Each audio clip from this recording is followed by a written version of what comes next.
And there was a request to do a little letting go meditation. And letting go is a great way of meditating. The first trick in letting go meditation, if you haven't seen me do this before, it is how heavy is my glass. The longer I hold it, the heavier it feels. After 3 minutes, my arm starts to ache. After 5 minutes, I'm in pain. After 10 minutes, I'm in agony and a very stupid monk. I've got this down pat now. You can probably say it yourself. So, why am I stupid if I keep holding this? Because all I need to do is put it down for 30 seconds, maybe a minute at the most, and rest my arm. And once my arm is rested and it feels good, I can pick it up again and it feels light. It really does. Because you've rested, the burden disappears. You can hold it again until you feel tired, then you can put it down again and rest. This is actually how we deal with stress in modern life. How you can be a high achiever without getting sick. Simply because you can work hard, and when you get tired, you can put things down and rest, thereby re-energizing your brain. So afterwards it can work efficiently. It's just basic stress management. And it doesn't matter how heavy your cup is. This is not the cause of stress, how heavy is a cup. The cause of stress is, when you feel tired, you don't know how to let go. So that's why a little bit of meditation, learning how to let go of things, to put them down, is one of the great keys to meditation. And of course, one of the reasons why we can't let go is because, no, this is my glass. This is my water, and no one can take it from me. In the ancient story of the way they used to catch monkeys in the jungle, with hardly any effort required, they would just take a coconut, and they would drink the coconut water and maybe eat some of the soft flesh inside. And they would just make sure there was a hole in the coconut, just big enough that an average-sized monkey could just put his paw or her paw inside the coconut. They could just fit it in, but not too big. And they would tie that coconut to a tree, and they'd put a banana inside that coconut. And then they would go home, have dinner, have a nice rest. And in the morning, after a leisurely breakfast, they would go and find that coconut, and of course, a monkey had found that banana. But the hole was just big enough, he could just put his hand in. But he couldn't put his hand out, holding a banana.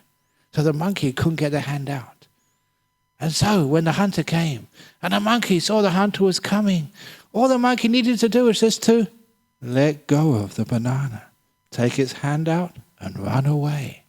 But can the monkey let go of the banana? No, it struggles even harder to try and get the hand out with the banana, but it's impossible. And that's how the monkey gets caught, because it doesn't know how to let go of the banana, because it's my banana. And that's one of the problems. It's always my worries about the future. It's my problems of the past. It's my thoughts which are really important. That is why they're hard to let go. That's why we call all this past and the future and all these fantasies and thoughts, we call them minefields. Okay, can you leave now? They're minefields, they blow you up. In other words, they destroy your peace and happiness. So the trick in letting go is to realize this is none of my business.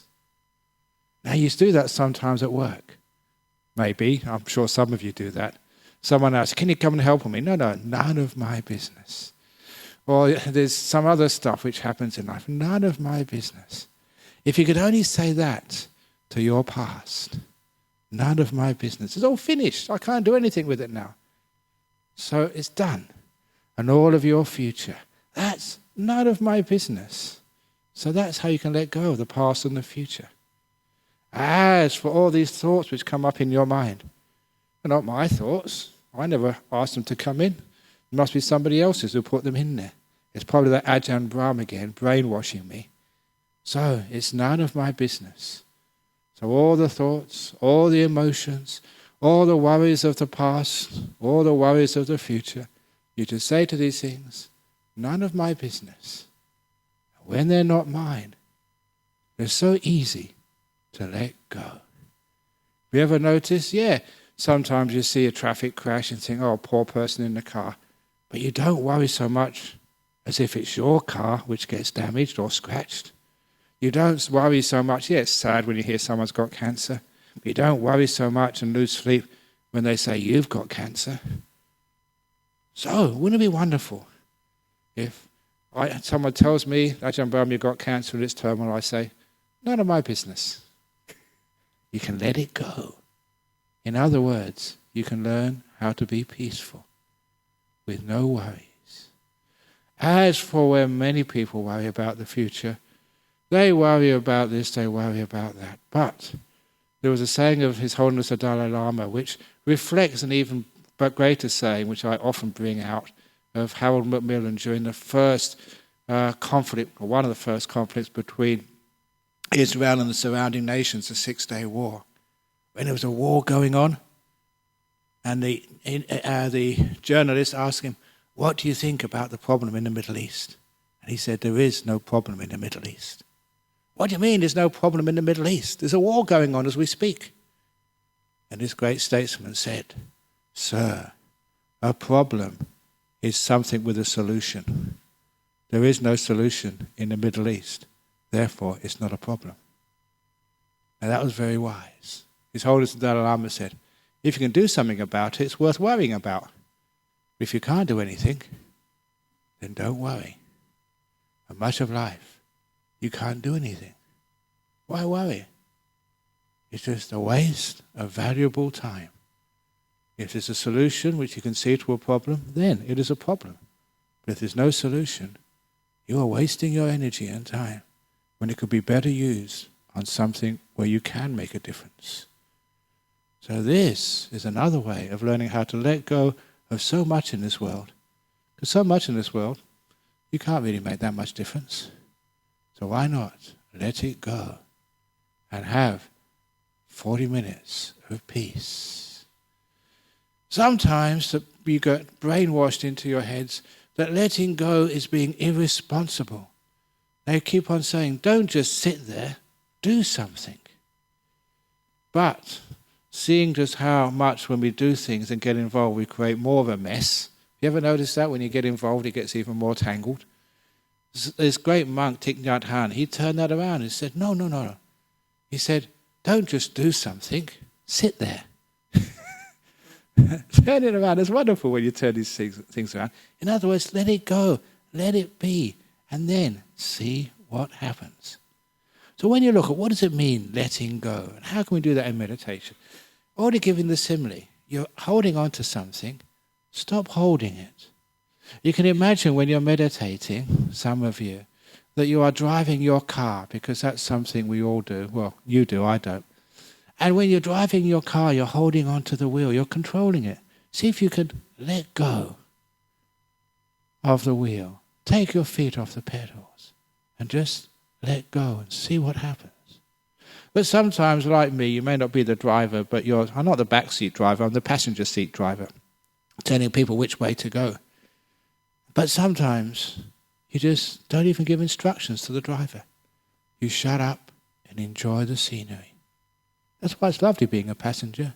You can look around and see the beautiful River Swan. You can go and see the ocean if you're going down the ocean roads. You look at the hills, look at the scenery. It's wonderful being a passenger. You can totally let go. To be able to let go also takes a lot of trust. Trust that if you let go of the wheel of the car and you don't hold on so much, that everything will be all right.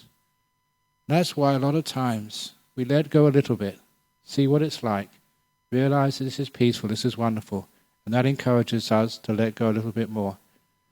And that's even more peaceful, and then we can let go some more. Until we can become like Sometimes I remember having to go to this travel agent in the shopping centre in Mirabuka. I don't like going to shopping centres at all. It's not a place a monk should be, because every time I go in a shopping centre dressed like this, they think I'm doing some special promotion or some... Please reclaim the free gift. I'm not quite sure what shop it is, but when you're dressed a bit strange, they think there's some sort of promotion going on. But anyway, I remember seeing a couple of times people carrying their babies, mothers carrying their babies in the shopping centre, just in their arms. A baby in one arm and a sort of a shopping trolley or a big bag in the other arm, with the baby fast asleep. And I've noticed, my goodness, that baby is so trusting of the mother. If I was fast asleep, if I was being held in somebody's arms with all these people in the shopping centre, I'd be terrified my mother's going to drop me. There's so many people, she can't sort of pay too much attention. People are banging into her all the time. But the mother, or the child, trusts its mother 100%. It totally lets go and falls fast asleep. That just shows us how trust can allow you to really, really let go. So the first way of letting go is none of my business. It doesn't belong to me. Second one is learning how to trust. To trust that when you let go, everything will be fine. In fact, everything will probably be even better. When you stop trying to control, things flow much more easily and more still. I remember one of the stories of Ajahn who told me this. I remember this story because I read in the newspaper that there was, I think, some beach somewhere where two men recently in Western Australia were swimming and they got caught in the rip and they got drowned. And this monk, he was from New Zealand, and he said that he went home to visit his family, and one of his friends said, let's go for 2 or 3 days. We go, they call it tramping in New Zealand, like hiking. In the wilderness area. The guy would carry the food, and then Ajahn would carry the tent. So they're walking in this wilderness area, and it was on one of these warm days. They were really hot and sweaty, and they came to a beach, one of these pristine, empty beaches, like someplace out of paradise. No one around. Now let's go for a swim. So they also took their clothes off and went swimming. You should do your research before you try this, because it was one of those beaches with a bad current. It was a very dangerous beach. Many people had drowned. And he got caught in that current. And he wasn't a strong swimmer. He'd been a monk for too long. But he remembered letting go. That saved his life. Instead of struggling against the current, which would have won anyway, he just totally relaxed and allowed that current to take him a long way from the shore, really a dangerous long way from the shore, where the current lost its force. And once it lost its force, once you could actually do something effective, that's when he started swimming. When he got back to the beach, that's why, you could tell the story, totally exhausted. He only just made it. But because he let go at the right time, he didn't waste his energy. If he'd have fought that current, he'd have probably got taken out to the same place, but this time exhausted. Because he just let the current take him. And that took a lot of courage. And then started swimming. It saved his life. That's why this letting go business is so wonderful. It can save your life when you can relax in situations where the best thing to do is to do nothing. But if you've never done nothing before, if you don't know how to relax, if you don't know how to let go of controlling, you won't be able to do that. You'll die. That's why this letting go is wonderful. So you sit down, you let go of your body. To let go, you've got to prepare it first of all to let go. Just like you park your car, you've got to make sure you don't just leave it somewhere with the doors open, the keys in the ignition, say, let go, let go, let go. No, you just lock it up. Make sure it's in a good place where you're not going to get a ticket when you go back. And you can walk away, know it's safe. You can let it go. Same with your body. You put it in a comfortable position when you meditate, on a chair, cushions, leaning against the wall, wherever it is. Once it's comfortable, you can let it go. You can trust it's going to be okay. That trust is important. Otherwise, you'd always be a little bit afraid, that someone's going to steal something from you or someone's going to harm you, which is why worry means you can't let things go. The baby can go to sleep in its mother's arms in a shopping mall because it trusts its mother. You can trust your body. You can just let it go. And it vanishes. And then you trust your mind. Trust your mind that it knows what to do. You know, my mind is much smarter than I am. In other words, I just say, "Hey, you hard mind, off you go." And I don't drive my meditation. Sometimes I used to imagine that. Imagine that me, this driver of my mind, of my life. And for meditation, I imagine the steering wheel and these pedals. If you're sort of an IT guy, imagine the mouse or whatever else it is. And you turn off the mouse, or you put it in the drawer and lock the drawer so you can't do anything. This is the sort of thing which you do. These little imaginations, so you totally let go of controlling. That's what we're letting go of. And we freewheel. And we see what happens. Yes, sometimes you do get a bit tired and dull, first of all. That's part of the course. But just hang in there. Because the tiredness is just the only way you need to be aware. The only way you're used to being aware is with effort. Now you just let go. The mindfulness disappears for a while, but then it comes back again. You're aware. And as you are aware, it's an awareness without control. You just see peacefully, like an observer rather than a pilot. A passenger, not a driver. And this is where you can let go and be really, really peaceful. So this is one of the great keys to meditation. Learning to let go of the wheel. Don't be a driver. Okay, so I can keep talking for too long, but I will now let go of my voice, and we can now do some letting go meditation. Basically the same old meditation, but just from a different angle. And for anyone who's come for the Introduction to Meditation course, the Introduction to Meditation course is being held in the room to my right. This is the ongoing experts, only a few inches away from enlightenment course. Well, not really, but you know what I mean. Because we're now going to meditate for about 40 minutes. So those for the introductory course, that's in the room to my right. This is the ongoing course for those who have a reasonable idea of what they're doing. If I said that, actually, many of you may think you might go to the next door class. But no, you know what you're doing roughly. That's good enough. So, if you'd like now to get yourselves comfortable in a nice position, and then we can start the meditation.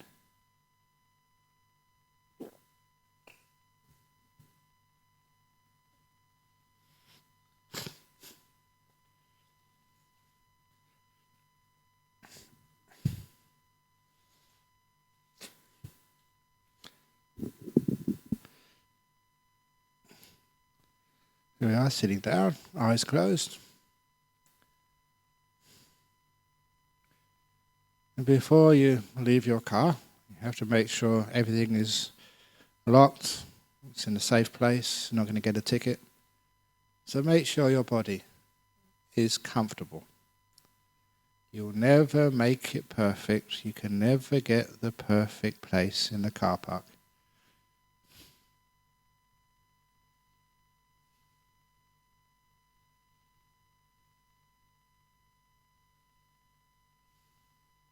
But it's good enough.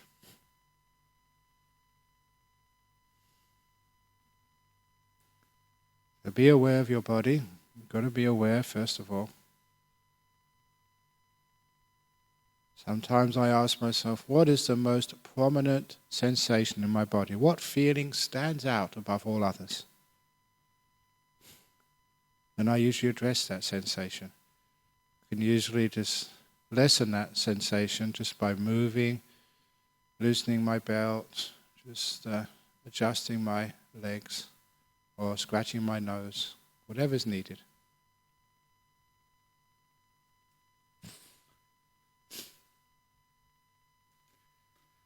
Then when the most prominent sensation is dealt with, then I go to the next most prominent sensation.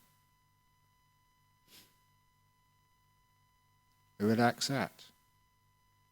As I taught every time I'm here, if that sensation is inside your body, a place you can't scratch or you can't massage, you can still know that area of your body, and you can still send compassion and kindness there. And that is very effective. I've been doing that for many years. You can relax inner parts of your own body.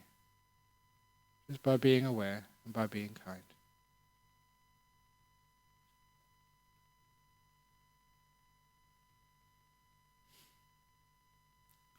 It's like being kind to someone who's afraid. Your kindness softens them and their pain lessens. Just knowing someone is kind to them. Even parts of your body are like that. Just you being aware, paying attention to them, and not being angry at your pain, but being kind to it. Being friendly.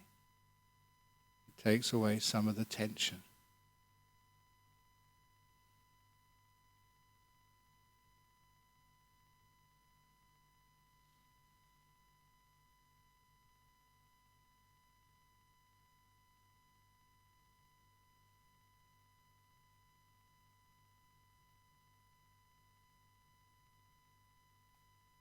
Now when the body feels as comfortable as you can get it, then let it go.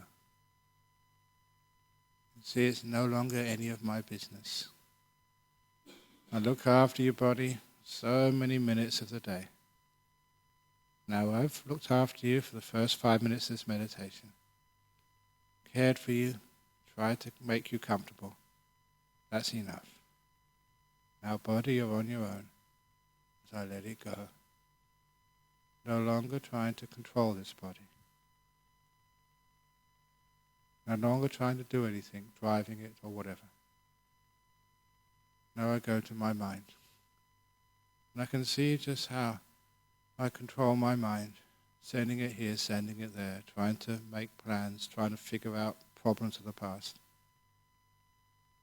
I can imagine myself at the wheel of my mind, directing it, or sometimes at the computer screen, clicking the mouse to the future, the past, trying to find solutions, thinking, all coming on the screen that is my consciousness. Now I turn off my computer, take my hand off the mouse, and let things go. I've got to trust that what happens when I let go is going to be all right. That's my job, to convince you that you can let go, that things get much better. So when you do let go, allow yourself to get dull, allow yourself to, all sorts of things might happen. Trust it. The letting go will soon create peace.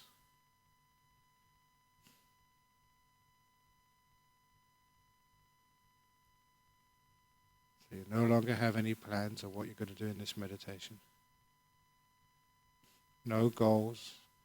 No, this is how I meditate. Everything gets let go of. No plans, no guidebooks, no instructions. Just let go and be.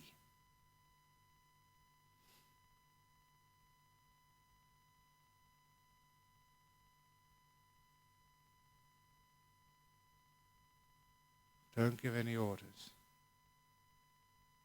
Sometimes it helps not to judge. Not to say good or bad. Not to say sleepy or aware. Just to be. And accept this level of being no matter what it is. And if you get into a riptide of thinking, don't fight. Let it be.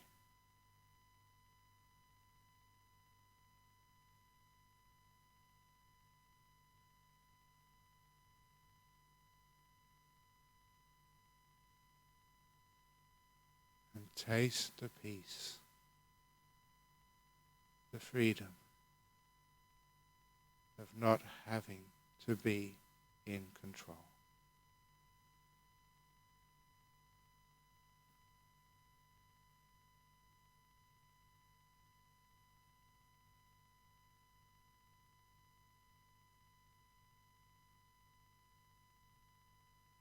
Be careful not to judge, make all these assessments.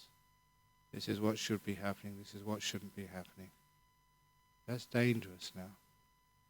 That will start you controlling again. Just let this moment be. Or as I said in my book, open the door of your heart to this moment. No matter what it is.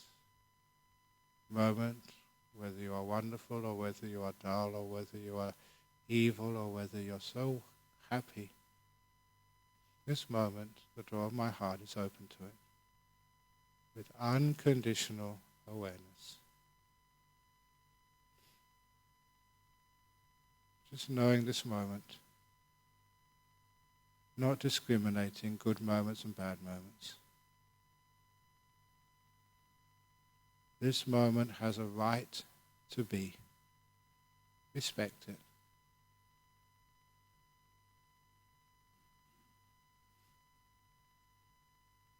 You're letting go.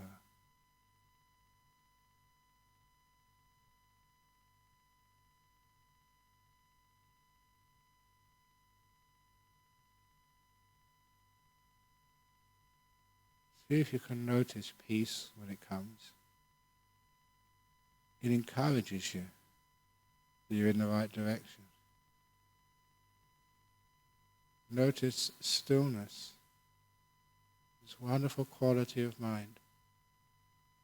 When all the agitation starts to settle down, the waves on the lake that are your mind start to calm. And the lake becomes glassy smooth.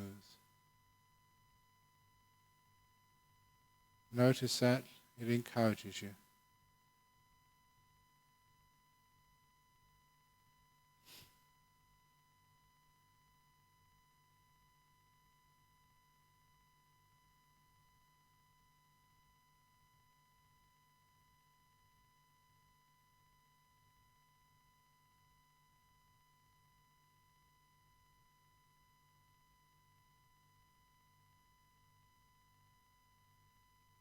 Any thoughts of the past, none of my business. Any anxieties of the future, none of my business. It's not mine. Somebody else's problem. Not mine. Not mine.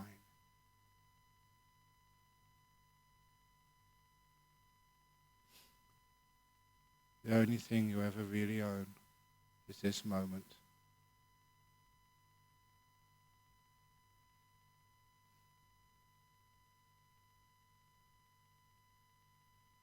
The past is a debt. You don't own it. The future is a loan. You don't own that either.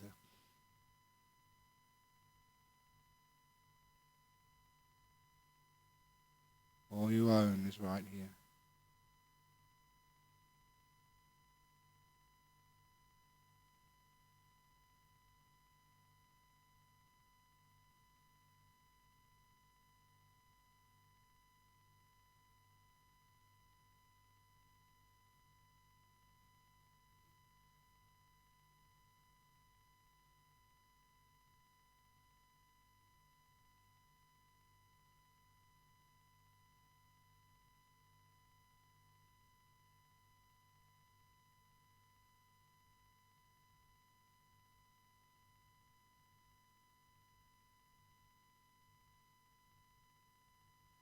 And any thoughts you have, not mine.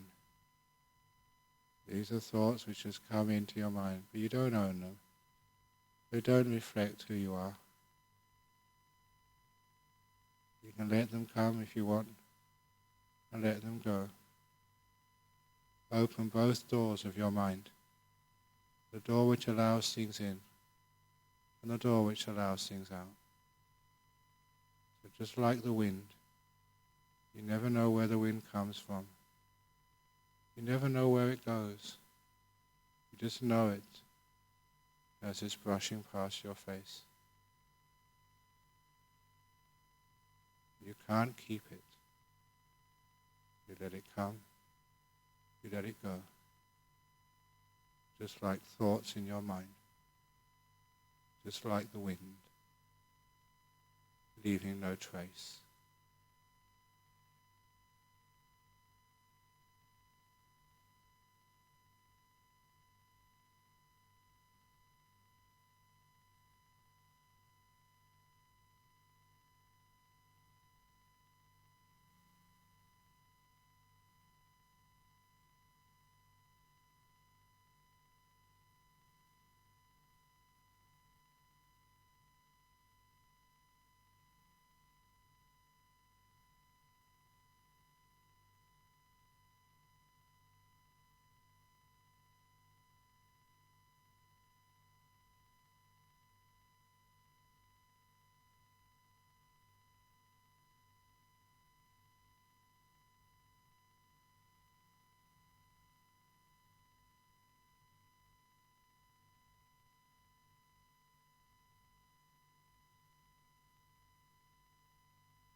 letting go of the controller, of the doer.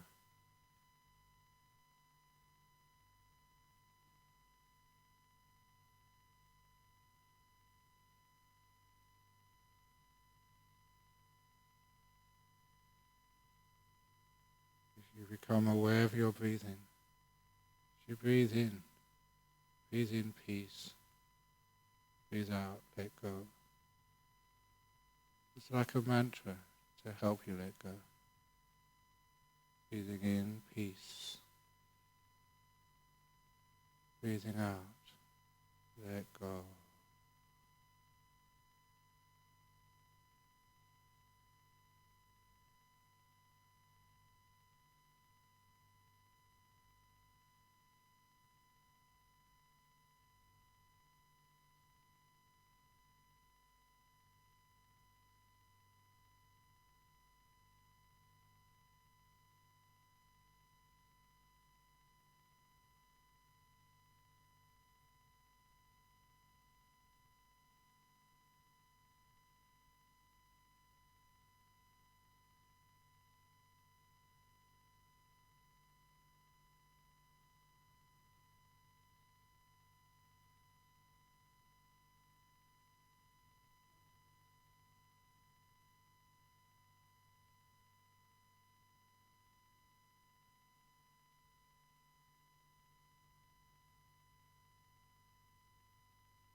Getting very close to the end of the meditation now.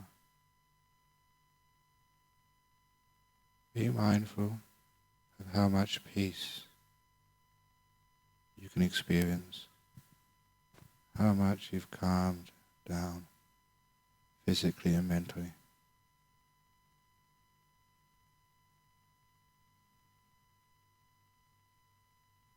And know that it's been very safe to let go of controlling and driving.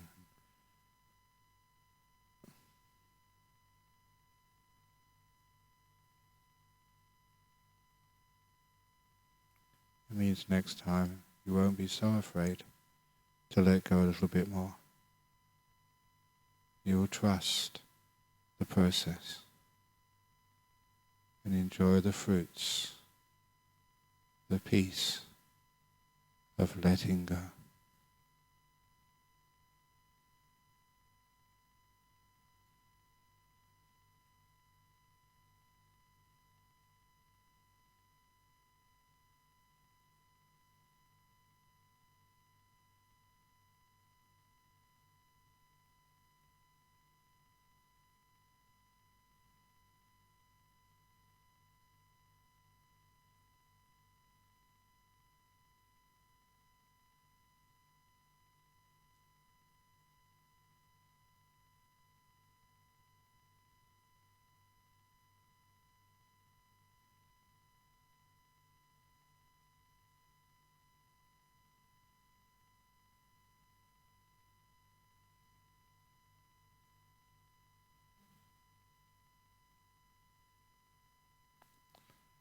I'm now going to ring the gong as usual 3 times.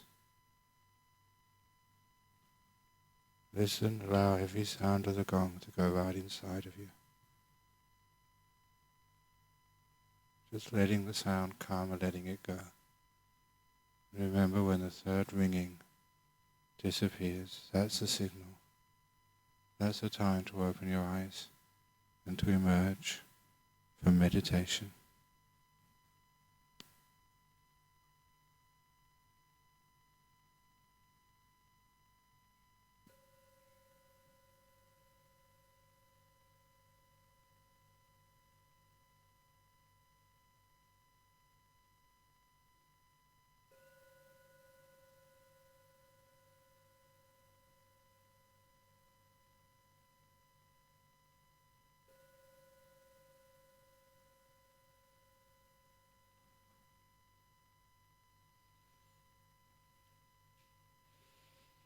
Very nice.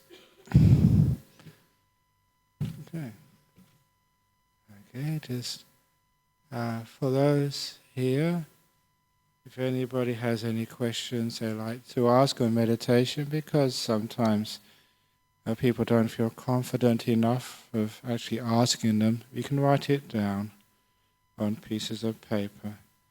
And the first question here is one of the deeper questions. Sometimes the people ask these very powerful, deep questions when they haven't even got even into being able to watch their breath. But anyway, please explain Nirodha Samapatti. Does vijnana stop? Nirodha Samapatti is the deepest level of meditation anyone can ever experience. It's just where the mind becomes so calm and so peaceful. It just fades away until there's nothing left. It stops, it ceases. Incredible still, when nothing is left. Does vijnana stop there? Yes, it pauses. The pause but non-existence. Then you come back again. And does one who experiences such a deep state become fully enlightened? We've always had some discussion about this amongst the monks. My opinion is, and there is some basis for this, although it's not clear, is that if you do experience this, you're either a non-returner or fully enlightened. You're pretty close. To be able to stop the mind that much shows that you really have let go almost totally. And can both type of enlightened beings experience Nirodha Samapatti? This again is one thing which I read out, I think last week in the Sunday class, the Sutta class. for the person who does. There's two types of enlightened beings, and one has experienced those and the other one hasn't. So not all enlightened beings experience cessation. Some do, some don't. So anyway, now we have the questions from overseas. First of all, Gosia from Poland. Ajahn, how to avoid running away from present moment during meditation? A very nice question, Gosia. I hope I've pronounced your name correctly. How to avoid running away from the present moment is to become more friendly to the present moment. If you are a really good friend to someone, then when they see you on the other side of the road, they'll probably risk their life in the traffic and cross over to meet you, because you're a great friend, you've had wonderful times together. And that's what happens with me in the present moment.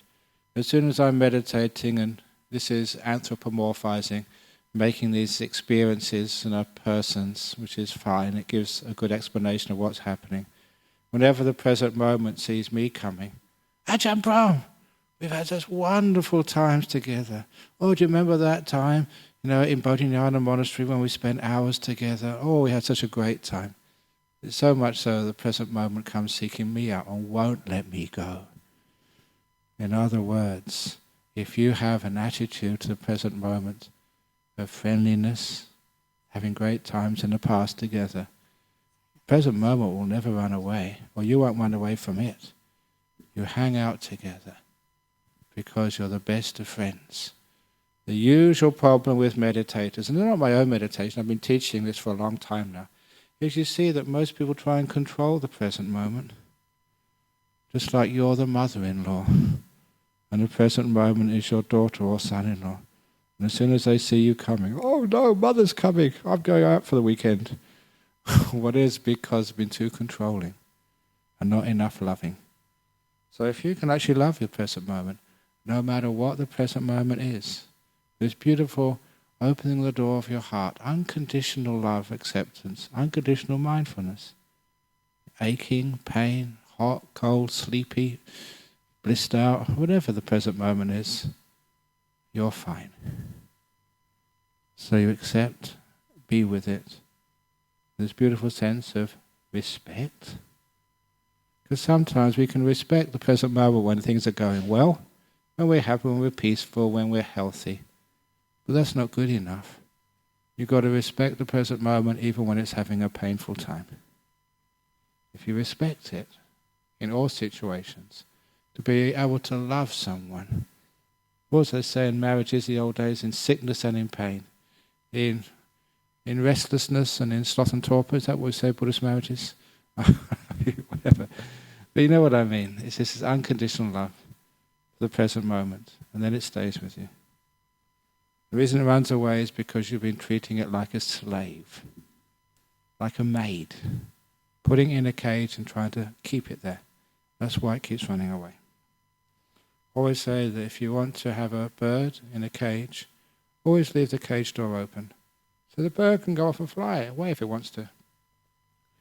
And if the cage has got really delicious food, lots of nice things, and it's very comfortable in the cage, with the door open, the bird will always come.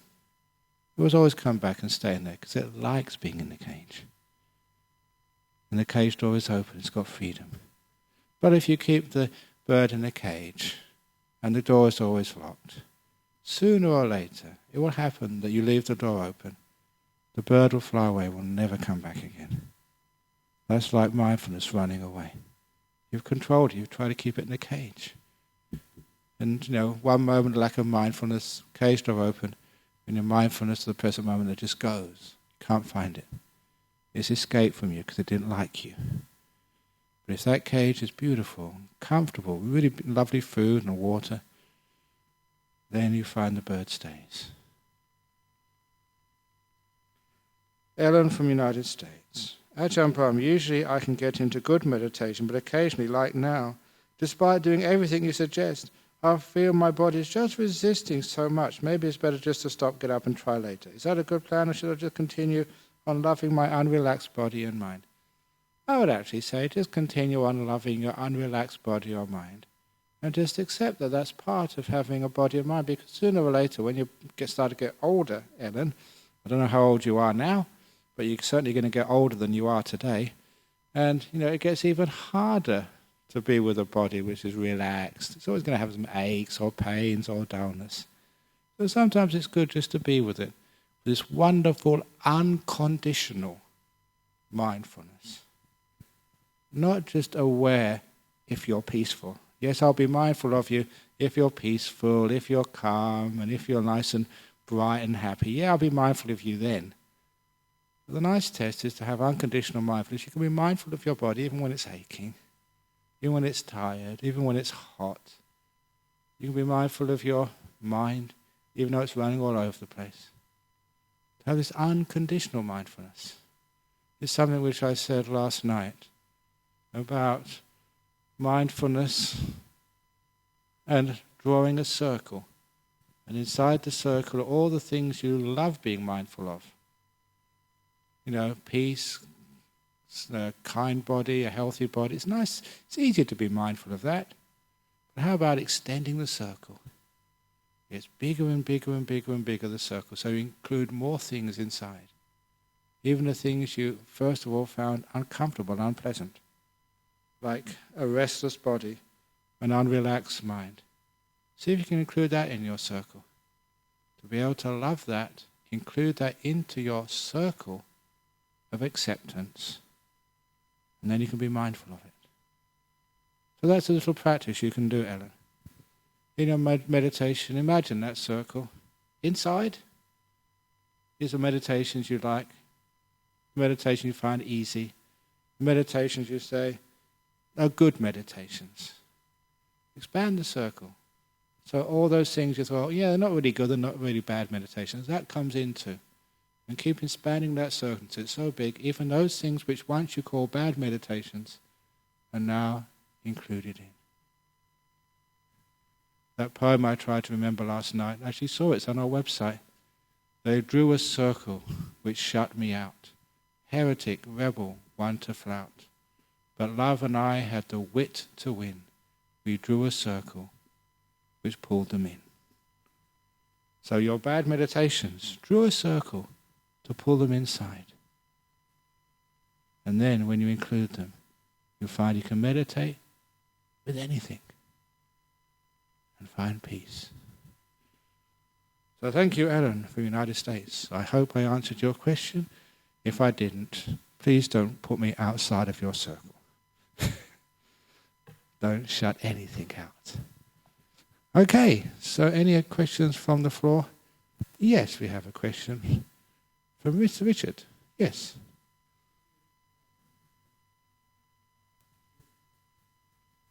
By visit?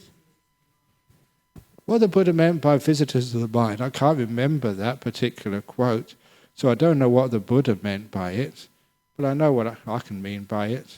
Visitors to the mind. Every moment something visits my mind, but when I call it a visitor, it means, it's not a resident. And so visitors can come and visitors can go. And so the residents, they have to stay. They've got rights of lodging in that place. So I can't get rid of them. But if it's a visitor, I can let it be. It's just like we were talking the other day at monastery, that over in Heathrow Airport, if ever you go there, you'll find you have like EU residents, including UK residents, and everyone else is called aliens. I don't know why they call them aliens, because I was expected to see people with tentacles and bug eyes lining up to go in from outer space. There are aliens. So visitors to your mind, call them aliens. In other words, they're not mine, and nor are they my business. They're just visitors. And if they're a visitor, then you can let them go very easily. You can give them a visa to stay for 1 minute, and then they have to leave. Do not give them extensions. So your mind can be nice and empty, and all that ever stays in your mind are residents. And choose a residence to be mindfulness, peace, joy. And the visitors. I think what I was reading in the newspaper today, do Tony Abbott's tow back policy. Tow them away. Come on, mind. Come on, thoughts. Go away. Out you go. Go. You're illegal. You're not supposed to be here. So don't give your bad thoughts or your restless thoughts asylum in your mind. I'll get into trouble with this because I'm sure there's quite a few other people who have different ideas, but you can get the idea in meditation. Okay. You have a question there. Very good. Yes. I am a little confused about breathing meditation, and when I want to do like loving kindness or impermanent or another subject, how can I thinking about love and kindness and make generating this love and kindness in myself, and same time I am focusing in my breathing. This two is different. I am a little confused. How can I thinking about love and kindness and same time breathing? Which one I have to focus? Sorry. So thank you.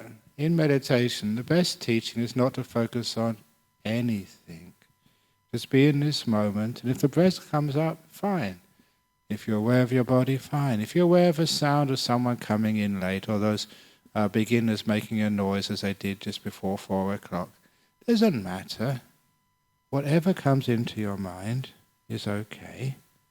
It can be the breath, it can be something else. The most important thing is your attitude towards it. Make peace, be kind, be gentle with it. So it's the attitude you have to what you're aware of, which is crucial in meditation. What you're aware of is not so important as how you are aware of it. So if you are watching your breath, be kind to your breath. Look at your poor old breath. It's been coming in and out of you without a rest.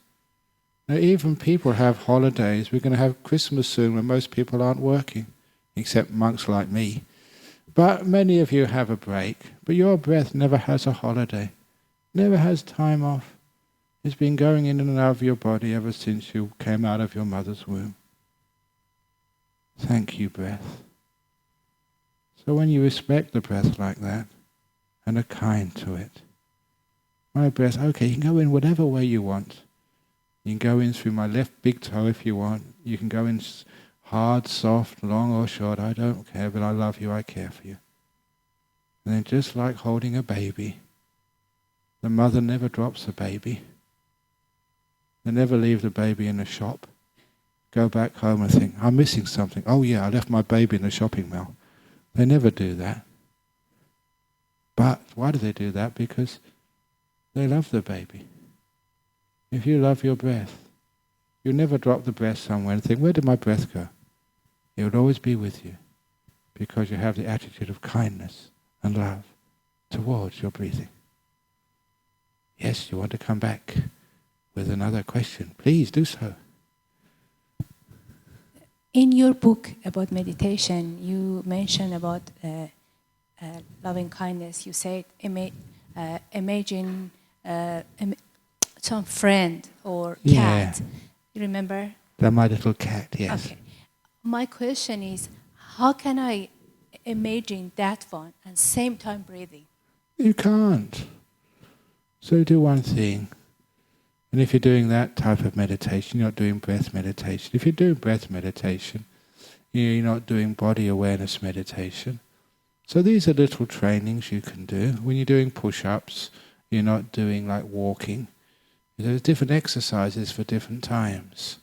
But the best meditation, what I was teaching here today, is you don't choose what you're doing. You sit there and you're just kind, you let go.